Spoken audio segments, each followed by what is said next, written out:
Hello and welcome back to the Deep Dive. This is your essential guide for navigating current affairs, especially for all of you focused on your UPSC preparation. That's right. Today, we're looking at the key updates for May 4th, 2025. This is part 1. We've got a range of topics lined up. And just a heads up, some of these might sound familiar if you've been following along. Think of it as good revision. Solidifies the understanding. Exactly. If you find this useful for your studies, please do hit that like button and definitely subscribe for more of these deep dives. Yeah, our goal here is really simple.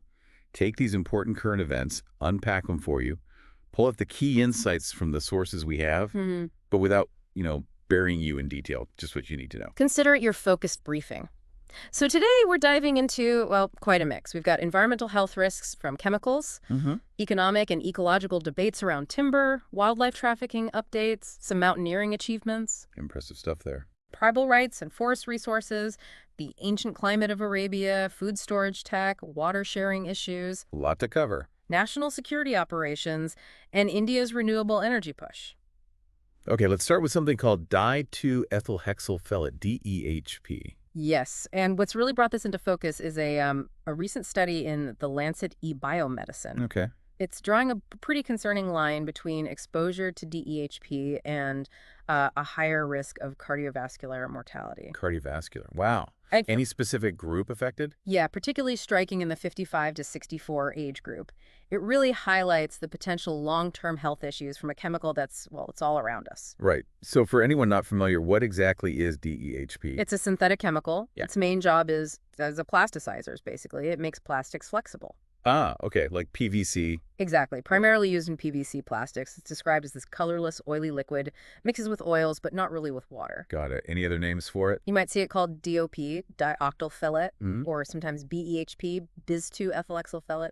Same stuff. And you said it's widespread. Where do we actually encounter it? Well, that's the thing. Our sources point to it being in a lot of everyday items. Think food packaging, medical devices like IV tubes, for instance, even children's toys to make them soft. Toys, too. And some personal care things like shampoos, lotions, even building materials like vinyl flooring. It's quite pervasive.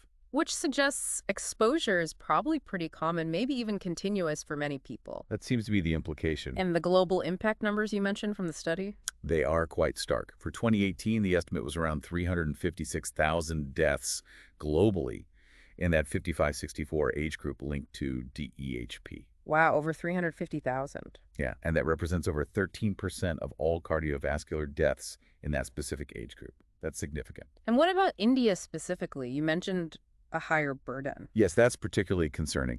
Out of that global total, India was estimated to account for roughly 103,587 of those deaths. Over 100,000. Nearly a third of the global burden in that age group. It really makes you wonder, are there differences in regulations here, or manufacturing, or consumption patterns? Something needs looking into. Absolutely. And it's not just heart attacks, right? The study mentioned other issues. Correct. It pointed towards inflammation in the coronary arteries as well, which is a long-term cardiovascular risk factor. But the concerns go beyond the heart. Like what? The sources link DEHP exposure to other problems too. Increased risk of obesity, type 2 diabetes, hormonal disruptions, potential infertility issues, maybe even a higher risk for some cancers. And then there are worries about premature birth and developmental problems in children. It's a whole range of potential impacts. And you mentioned developing countries bear more of the burden. Yeah, something like 75% of those global DEHP-related deaths were reported in Asia, the Middle East, and the Pacific region. A real disparity. Okay, so just to quickly recap the key points on DEHP, it's a plasticizer for PVC flexibility. Its main hazard is being an endocrine disruptor affecting reproduction and development. Correct. And we find it in loads of things: food packaging, medical stuff, toys, cosmetics. Got it. All right, let's pivot to a natural resource, teak. Okay, teak, Tectona grandis. The recent buzz is around promoting tissue-cultured teak. Tissue-cultured, as opposed to naturally grown. Exactly. It's being pushed as this high-yield, fast-return solution for timber cultivation in India. But, it's sparking debate. Debates about what? Well, about its actual productivity long-term, its economic sense for farmers and the industry, and crucially, its ecological sustainability compared to traditional teak. That makes sense. Teak itself is incredibly valued, isn't it? The king of timbers. Absolutely. It's prized globally, incredible durability, natural strength, and it resists pests and water really well. That's a winning combo. You see it everywhere. Shipbuilding, construction. Furniture, flooring, even musical instruments because of its properties. It's a major tropical hardwood. And India's role in this. India holds a significant share, about 35% of the world's planted teak forests. Globally, Asia dominates, holding over 95% of all teak resources. What about native natural teak forests in India? Where are they mainly? According to a 2022 FAO assessment, Madhya Pradesh and Maharashtra have the largest areas of native teak forests. Okay, MP and Maharashtra. And where else does it grow naturally? It's native to South and Southeast Asia, India, Myanmar, Thailand, Laos, Indonesia. Within India, besides MP and Maharashtra, you find it in Karnataka, Kerala, Tamil Nadu, parts of Assam and the Northeast. Does it need specific conditions? Generally, yes. It likes moist deciduous and mixed deciduous forests, needs well-drained soil and plenty of sunlight. It's a big tree, 30, 40 meters tall sometimes, and plays its part in the ecosystem supporting wildlife. And given its value, are there rules around cutting it down? Oh, yes. Green felling cutting live trees is banned in government forests. That's under the Forest Conservation Act of 1980 and the National Forest Policy of 1988. So private plantations become more important. Exactly. They are crucial to meet the demand. So, quick recap. Botanical name Tectona grandis. Found naturally in central southern India's deciduous forests, especially MP, Maharashtra, Kerala. Valued for durable, water-resistant wood used in furniture, ships. Okay, let's move to an animal facing huge pressure. The pangolin. Ah, the pangolin. What's the latest news here? Anything positive? There's a glimmer, perhaps. A Wildlife Justice Commission report suggests a noticeable drop in the global trafficking of pangolin scales since about 2020. A drop? That's good news. Do they know why? The report suggests a few factors. Disruptions from the COVID-19 pandemic probably played a role, hitting illegal networks. Also, maybe better law enforcement efforts. And it's possible smugglers are just changing tactics, becoming harder to track. Probably a mix of things. For those less familiar, maybe give us a quick rundown on pangolins. Sure. There are 8 species in total, 4 in Africa, 4 in Asia. And in India. We have 2 Asian species here, the Indian pangolin and the Chinese pangolin. They're unique mammals covered in scales, and they eat insects. What kind of habitats do they prefer? Tropical forests, grasslands, even agricultural areas, sometimes near human settlements. The Indian pangolin is found across India, and also Nepal, Sri Lanka, Bangladesh. And their insect diet is important ecologically. Very much so. They mainly eat ants and termites, huge amounts of them. So they're natural pest controllers, and their digging helps aerate the soil. Really vital for ecosystem balance. But sadly, they're heavily threatened. Extremely. They are thought to be the most trafficked mammals in the world. Why? What's the demand for? Primarily in Asia. Their scales are used in traditional medicine despite no proven benefits, and their meat is considered a delicacy in some places. Plus, habitat loss is a huge problem too. What's their official conservation status? According to the IUCN Red List, the Indian pangolin is listed as endangered. Endangered, okay. And the Chinese pangolin is even worse off, critically endangered, facing an extremely high risk of extinction. Are they protected legally in India? Yes, both species are under Schedule 1 of our Wildlife Protection Act, 1972, the highest level of protection. And internationally, all 8 species are in SECI's Appendix 1, which bans commercial trade. Okay, so key pangolin facts. Scaly insect eaters, keratin scales. India has 2 species, Indian, endangered, and Chinese, critically endangered. Right, let's shift gears completely. Mountaineering, Mount Makalu. That's right. Big news from the Indo-Tibetan Border Police, the ITBP. A team successfully summited Mount Makalu. And Makalu is? The world's 5th highest peak. An incredible achievement. 5th highest. How high is it exactly? It stands at 8,485 meters. That's 27,838 feet. It's in the Mahalangur Himalayas in Nepal, right on the border with Tibet. Near Everest. Yep, about 23 kilometers southeast of Everest. It's located within the Makalu Barun National Park. What's distinctive about it? It's known for its shape, almost a perfect pyramid, with 4 really sharp ridges. Quite dramatic. It also has subsidiary peaks nearby. Makalu and 3 is the second. And the area around its base? That's the Barun Valley. Apparently spectacular, known for high waterfalls, diverse plants and animals, and home to Sherpa and Kirat communities. Sounds amazing. Is it a difficult climb, being so high and pyramid-shaped? Oh, notoriously so. It's considered one of the harder 8,000ers. Climbers face very steep pitches, knife-edge ridges exposed to high winds, and the final bit often involves technical rock climbing. Very challenging. Who were the first to conquer it? That was back on May 15, 1955. A French expedition. Lionel Terray and Jean Cousy made the first summit, led by John Franco, a major feat in mountaineering history. Okay, so Mount Makalu, Nepal-Tibet border, Mahalangur Range, 5th highest. First climbed by French team Terray and Cousy in 1955. Got it. Now, from high peaks to forest floors, Kendu Leaf. Yes, turning our attention to Odisha. We're seeing news from the Koraput district, specifically the Baiparagota block. What's happening there? 8 Gram Sapa's village councils have collected a huge amount of Kendu leaves, over 4 lakh bundles. 4 lakh? That's a lot. Why is this news? Because they're now waiting for a government notification. They hope it will deregulate the trade, allowing them to manage and sell the leaves themselves. Ah, so this ties into tribal rights. Exactly. It's about exercising rights under the Forest Rights Act, the FRA, from 2006. The right to manage and sell the forest produce they traditionally collect. Okay. What exactly is Kendu leaf? I've heard it called green gold of Odisha. That's right. It's also called Kendu leaf elsewhere.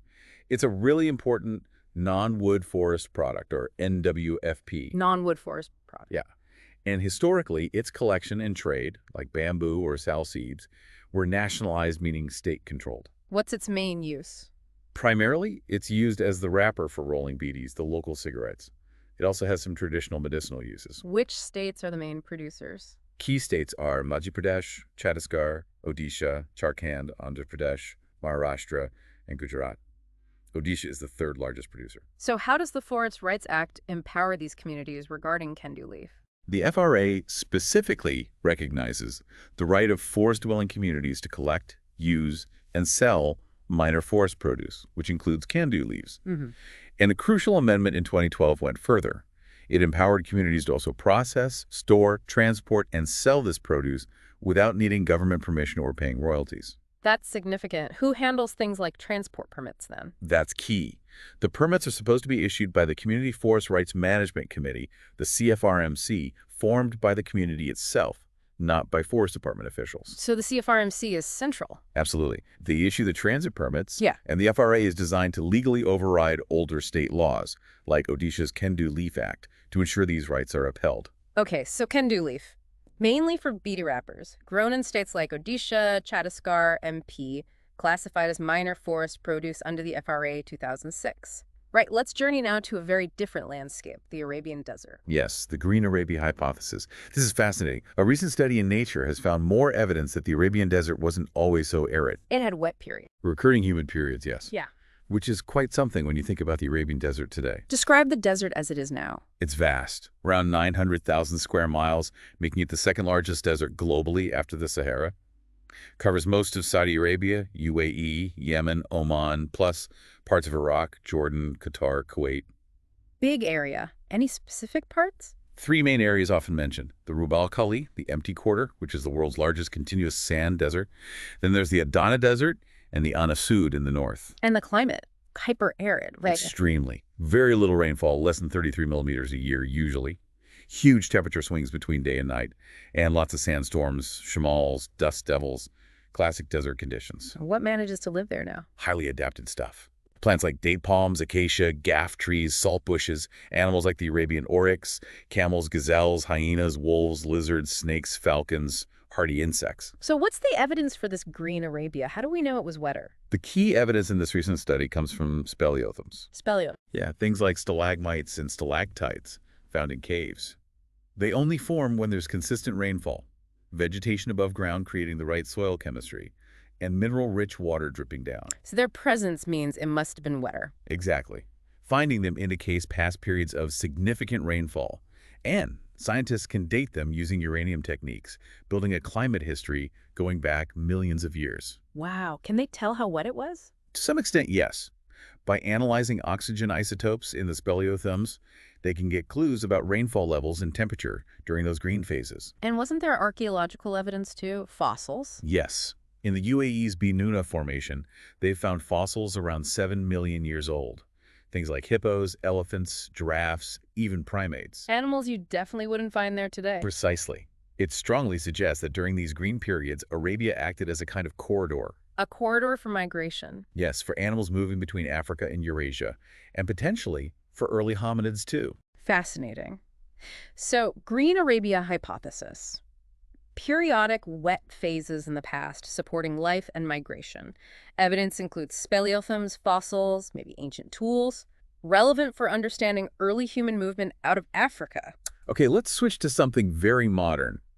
The Depot Darpan Portal. Right. This is a new government initiative. They've announced the upcoming launch of this Depot Darpan Portal and a mobile app. And the goal is? To ensure high standards, quality, and performance at food storage depots across India. Which ministry is behind this? It's an initiative of the Ministry of Consumer Affairs, Food and Public Distribution. The concept came from the Department of Food and Public Distribution, DFPD. How many depots are we talking about? It aims to digitize operations at 2,278 grain depots.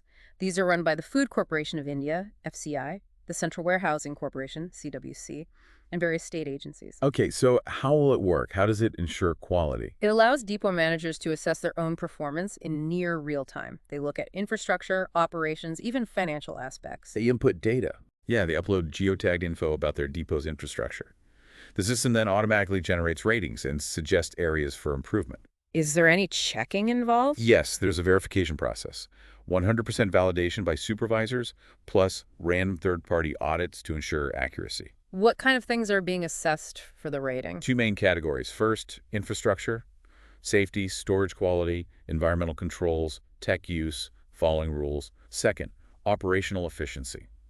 How quickly stock turns over, storage losses, space use, manpower costs, profitability. And this leads to a star rating. Correct. A composite score from both categories determines the depot's star rating. Sounds like it might integrate with other tech, too. Smart warehousing. Definitely. It's designed to work with things like CCTV and various IoT sensors. Which kind of sensors? Sensors for ambient temperature and humidity, crucial for grain moisture.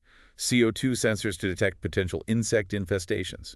Phosphine gas sensors for worker safety during fumigation, sensors on gate shutters for security and ventilation status, fire and smoke detectors too. Pretty comprehensive. Any AI involved? They're piloting some AI tech, automated bag counting, license plate recognition for vehicles, even facial recognition for access control. And the mobile app is for? For supervisory officials. It lets them track depot performance in real time, make better decisions, and push for improvements using automated reports. Okay, so Depot Darpan, Ministry of Consumer Affairs, Food and Public Distribution. Objective, top quality performance in depots. Star rating based on infrastructure and operational efficiency scores. Right, let's move to water resources and the Bhakra Dam. Yes, a recent development here. All political parties in Punjab apparently made a unanimous decision not to provide additional water to Haryana from the Bhakra Dam. Unanimous decisions. That sounds significant for water sharing. Tell us about the Bhakra Dam itself. It's a major one, a concrete gravity dam across the Sutlej River, located near the Punjab-Himachal Pradesh border in Bilaspur District, HP. How big is it? It's actually the highest straight gravity dam in the world, about 207 meters high, and it's Asia's second tallest dam overall, after Tehri Dam, also in India. So a real landmark. What's its history? It was one of India's earliest big river valley projects after independence. Construction started in 1948. Nehru himself was there for the first concrete pour, and it was finished in 1963. Nehru called it something significant, didn't he? Yes, the new Temple of Resurgent India. Shows how important it was seen for national development. It's operated and maintained by the Bhakra Bees Management Board, the BBMB. And the reservoir it creates. That's called Gobind Sagar. It holds a massive amount of water, up to 9.34 billion cubic meters. How does that compare? It's the second largest reservoir in India by volume, after Indira Sagar Dam in MP.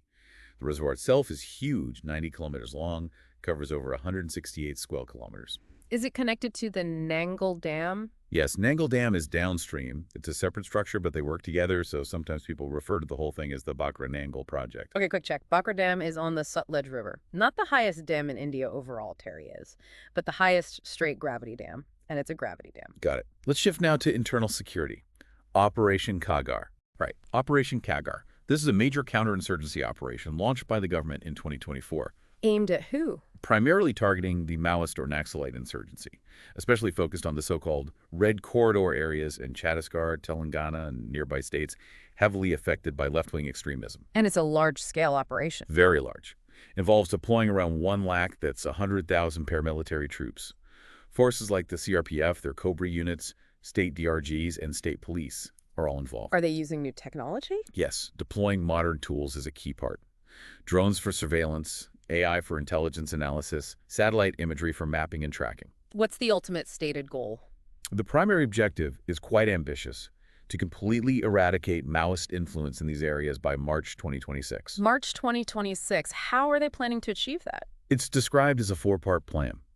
1, establishing forward operating bases deep in affected areas. 2, building fortified police stations in reclaimed zones. 3, intensive high-tech intelligence gathering. And 4, offering a generous surrender policy to encourage cadres to give up arms. Just to clarify, what do the Naxalites actually want? What are their aims? Fundamentally, they want to change India's governance system. They believe the current system is unfair, especially to the poor, tribal communities, and farmers. They oppose the control of land and resources by, as they see it, the rich and big companies. They advocate for revolution, an armed struggle to create a classless society based on communist ideas. They don't believe democratic means work for the changes they seek. Okay, so Operation Kagar, main goal is eliminating Maoist insurgency, launch 2024, deadline March 2026. Understood. Finally, let's look at a key player in India's green energy push, SECI. SECI, the Solar Energy Corporation of India Ltd. Yes, they were in the news because Reliance and Suntech signed a big power purchase agreement, a PPA, with them. What's the project? It's for what's being called Asia's largest single-location integrated solar and battery energy storage system, a BSS project, a 25-year agreement. That sounds like a landmark project. Tell us more about SECI itself. SECI is crucial. It's the main central public sector undertaking, or CPSU, focused on renewable energy development in India. In fact, it's the only CPSU solely dedicated to renewables. When was it set up? Incorporated back in 2011, initially as nonprofit, then became a commercial company in 2015. It was established mainly to implement the National Solar Mission. Which ministry does it fall under? It's under the Ministry of New and Renewable Energy, MNRE, and it has Menaratna Category status, recognizing its importance and performance. What does SECI actually do? What's its role day to day? It acts as the main implementing agency for solar, wind, and hybrid projects. These are key for India meeting its climate goals, its NDCs. How does it implement them? Does it build them? No, it facilitates. It releases tenders for private developers to build the projects. This is done through tariff-based competitive e-bidding. Okay, developers bid, then what? SECI signs a long-term PPA, usually 25 years, with the winning developer to buy the power generated. Then, SECI signs a corresponding power sale agreement, or PSA, also long-term, with distribution companies, the discoms, or other buyers to sell that renewable power. So it acts as a middleman, essentially, a power trader. Exactly. It's an intermediary procurer. It holds a Category I power trading license. It buys from developers, sells to discoms. It's a major player in trading renewable power. Does it do anything else? Yes. It also offers consultancy services, project management consultancy to other government bodies or PSUs looking to get into renewables, feasibility studies, bid management, construction monitoring, that sort of thing. What's the scale of projects SECI is handling? It's huge. Currently, it oversees an awarded generation capacity of over 65 gigawatts. 65 gigawatts? Mostly solar, a lot of solar, over 40 gigajoule, but also significant wind, about 15.3 GW and around 9 GW of hybrid projects. It's a massive portfolio. Okay, SECI recap.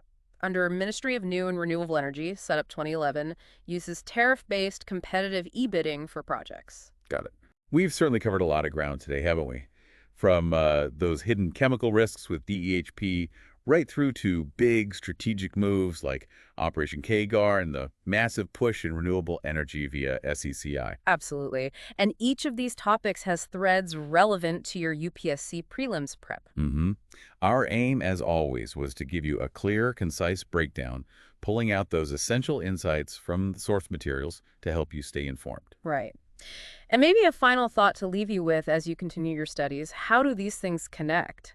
Yeah, think about how something like widespread chemical exposure, the DEHP issue, intersects with our public health policies and environmental rules, not just in India, but globally.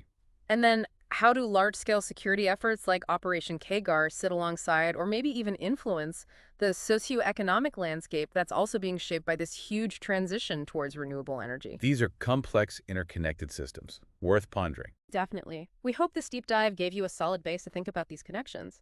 If you found it helpful, please do hit like and subscribe to the deep dive for more analysis to aid your UPSC journey. Thanks for listening.